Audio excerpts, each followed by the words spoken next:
शुरू अल्लाह के नाम से जो बड़ा मेहरबान निहायत रहम वाला है। अस्सलाम वालेकुम। मेरी तरफ से आप सबको ईद मुबारक। मेरी दुआ है आप लोगों की ईद बहुत अच्छी और मज़ेदार किस्म के पकवानों के साथ गुजरे। आज मैं एक बेहतरीन और मज़ेदार किस्म के पकवान के साथ आपकी खिदमत में हाजिर हूँ। तो चलिए ये रेसिपी स्टार्ट करते हैं। यहाँ पे मैंने हाफ केजी के करीब कीमा ले लिया है, जिसमें हम सबसे पहले डाल लेंगे प्याज, उसके बाद इसके अंदर डालेंगे लहसुन और थोड़ा सा डाल लेंगे अदरक का पेस्ट। अदरक का पेस्ट डालने के बाद इसके अंदर हम डाल लेंगे टमाटर। टमाटर मैंने बारीक चॉप कर लिए हैं। उसके बाद इसके अंदर डाल लेंगे हम दही। दही यहाँ पर मेरे पास फ्रीज हुई भी पड़ी थी, आप दूसरी भी ले सकते हैं। दही के बाद इसके अंदर तकरीबन 2 प्यालियां हम पानी की डाल लेंगे और इसको चूल्हे पर चढ़ा लेंगे। यहाँ पे मैंने इसको चूल्हे पर चढ़ा दिया है। हम इसको कवर करके तकरीबन 10 मिनट के लिए छोड़ देंगे। अभी इसके अंदर हम किसी भी किस्म का मसाला ऐड नहीं करेंगे। आगे चलकर रेसिपी में आपको मैं बताती हूँ कि हमने इसके अंदर कौन कौन से मसाले ऐड करने हैं। 10 मिनट में कीमा हमारा जो है वो मेल्ट हो जाएगा, क्योंकि ये फ्रोजन हुआ था।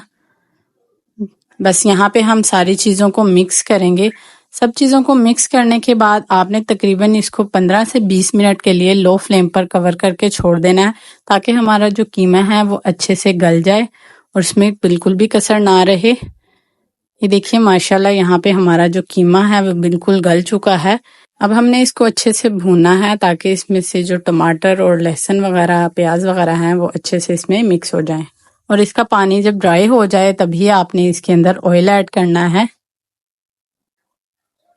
आपने इसकी बहुत अच्छी सी भुनाई करनी है, ताकि जो गोश्त की एक नागवार खुशबू होती है वो इसमें से ख़त्म हो जाए। बस जी यहाँ पर हमने इसके अंदर तकरीबन हाफ कप के करीब ऑयल डाल लेना है और इसको अच्छे से भून लेना है।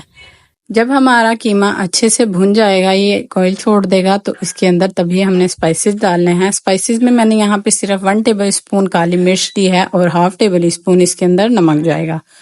और यहाँ पे मैंने हरी मिर्चें काट ली थी, वो डाल देंगे इसके अंदर, ताकि इसकी बहुत ही प्यारी सी खुशबू आए हरी मिर्चों की। मसाले आपने सबसे लास्ट में ही ऐड करने हैं, क्योंकि काली मिर्च अगर पहले डाल दी जाए तो उसका असर खत्म हो जाता है और ये कालापन छोड़ देती है। इसीलिए जब कीमा भून लेंगे तभी इसके अंदर काली मिर्च वगैरह ऐड करेंगे। अब बस लास्ट में हम इसके अंदर क्रीम ऐड कर देंगे। क्रीम तकरीबन आपने हाफ पैकेट ले लेना है।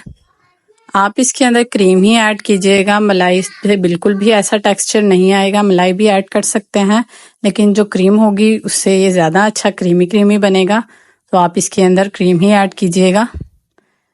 बस जी अब ये क्रीम डालकर आपने इसको थोड़ा सा भूनना है और इसको कवर करके तकरीबन 5 मिनट के लिए छोड़ देना है। यहाँ पे मैंने कुछ साबुत हरी मिर्चें ले ली थी, वो भी हम इसके अंदर ऐड कर लेंगे दरमियान में से कट लगा के।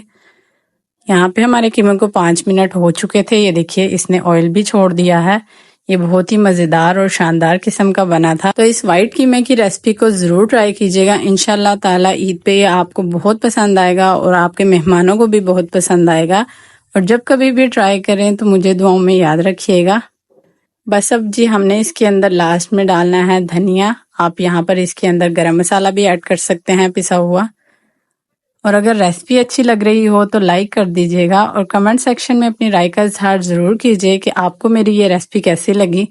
और अगर चैनल पर नए हैं तो चैनल को फ़ौरन से सब्सक्राइब कर लें। शुक्रिया। और बेल आइकन करना मत भूलिएगा, ताकि मेरी आने वाली तमाम रेसिपीज आपके पास जल्द से जल्द पहुंच जाए।